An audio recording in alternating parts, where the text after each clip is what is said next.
What is up, players? It's Warboss Tay up in this mud doing an unbooking book review of Mechanicum from the Black Library. This is the poster that the artwork is from. Just like all the Horus Heresy photos and artwork, just amazing, amazing. This is the cover of the book itself, Mechanicum by Graham McNeil.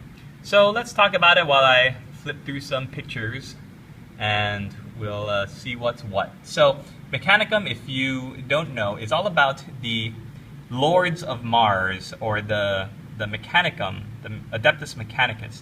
Now, the Adeptus Mechanicus are the guys that know all about machines, machinery in the 40K, Warhammer 40K universe. And actually, this story takes place in the 30th millennium, so Warhammer 30K, and it's all about the political schemes, maneuverings, and just all of the espionage kind of action that goes behind the scenes in the forges of Mars. So in this storyline, in this universe, you've got the Red Planet, which has kind of become a safe haven for technology, the pursuit of knowledge and the creation of technology. So there's all these forges on Mars. Mars is kind of known as the place to go when you need something made, from weapons to armor to tanks to all of the Space Marine armor and armament, all the way up to the battle titans, the giant battle titans.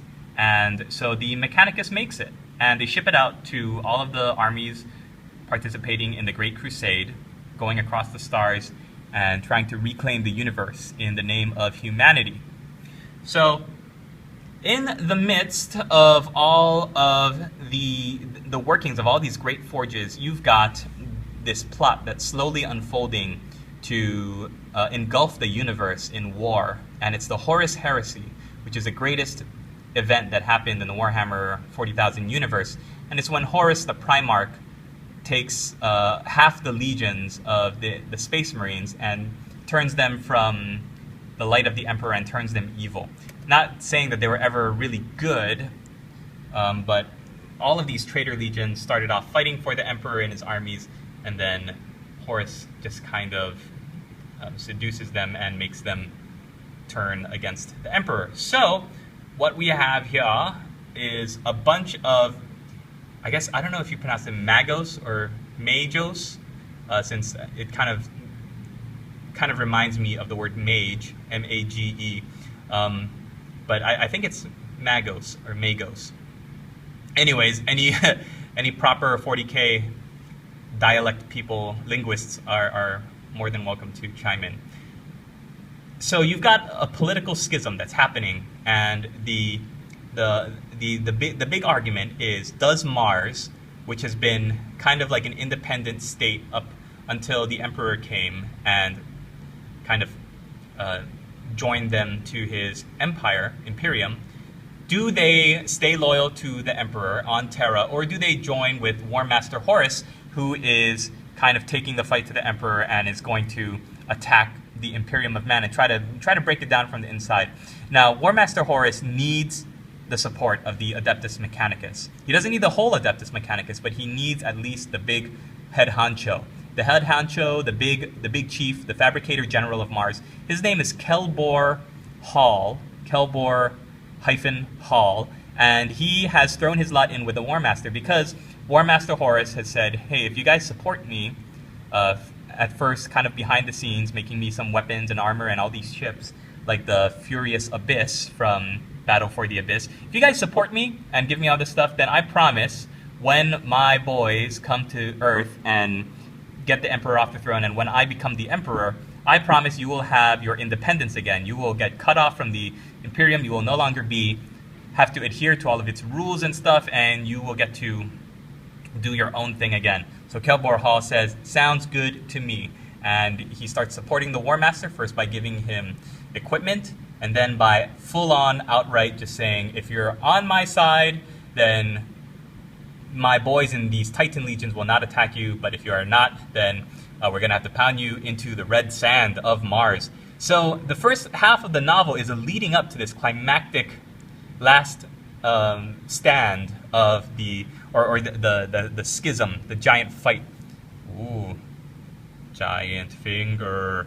And It is okay because there are all these subplots. You've got a bunch of different characters. The story takes place over the, it's very planet spanning. You've got some individuals. You've got their magos, kind of like supervisors, overseers. They're kind of. It's interesting how the book kind of sets up that each of these magos, the high magoses of their own individual forges, are kind of like the heads of their own little countries and all over Mars. And each country is run differently, and they've got different styles of running their forges. And also, oh wow, look at these cool glowy faceplate things. That is pretty awesome. So each one is different. You've got some that are more like monastic and like monks praying to the machine god and just living a very, that kind of secular lifestyle. And you've got more advanced city-like forges that are trying to advance technology. And I love the way that they went about doing that. And I love these shiny, glossy faceplates. I am going to totally steal that. So, in the end, you've got all these other characters in between, like soldiers and princeps, or the commanders of these battle titans. And you've got just this really, really great backdrop to put into, for them to play the battle out against. So, even though the beginning I thought there were some kind of slow parts, because I felt like the plot threads were getting too far spaced. There was too much going on between too many different characters that didn't really seem to be going in a coherent direction. Near the end, boy, does Graham McNeill come out swinging with all the descriptions for the giant. When the Titans go to war, like nobody is safe. The Titans, the city, the world, everything is going to get blowed up.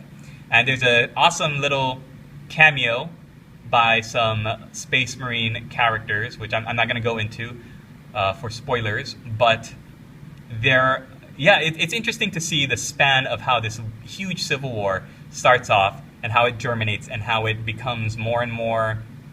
It's like picking up steam and gaining, inertia, and then finally it just blows up, and then Titans everywhere blowing everything up. I mean, the way that Graham McNeill is able to describe. Let's just type in Titans because so good. The way he's able to describe the battles in the last, I'd say maybe 1/3 of the book, is just so unbelievably cool. So here's a picture. This is actually from Titanicus, which is another great book by Dan Abnett. But you fully get the scale of from the Warhound Titans all the way to the Reavers, to the Warlords, to the Imperators. I mean, it's just unbelievable how well Graham McNeill is able to describe these giant, man-shaped war gods just walking over the battlefield, blowing everything up. Beautiful descriptives, and the men and women who are inside controlling and piloting them, and it was so much fun to read. Whoa, what? Oh my gosh. So except for a little bit of slowdown in the middle, and man, look at that, and near the end, I thought Mechanicum was a great book.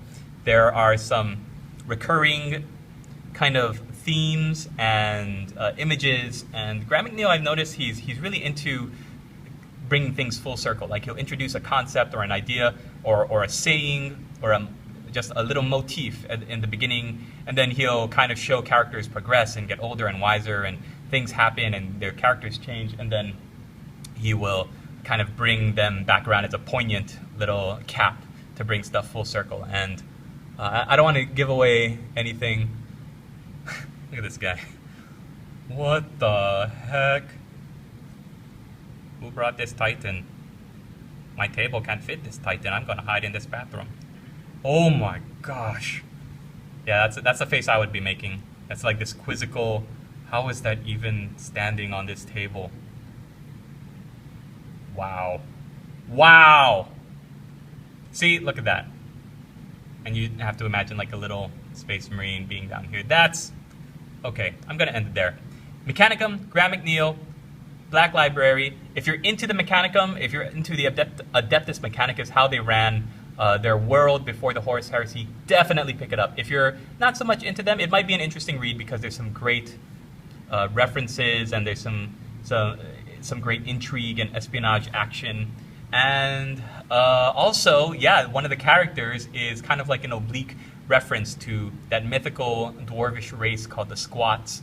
And I loved how Graham McNeil kind of tied it into. He never full on stated that this short little squat human is a squat, but I think at one point in the book he calls him a squat engineer, and using the term as an adjective rather than as a label for a race.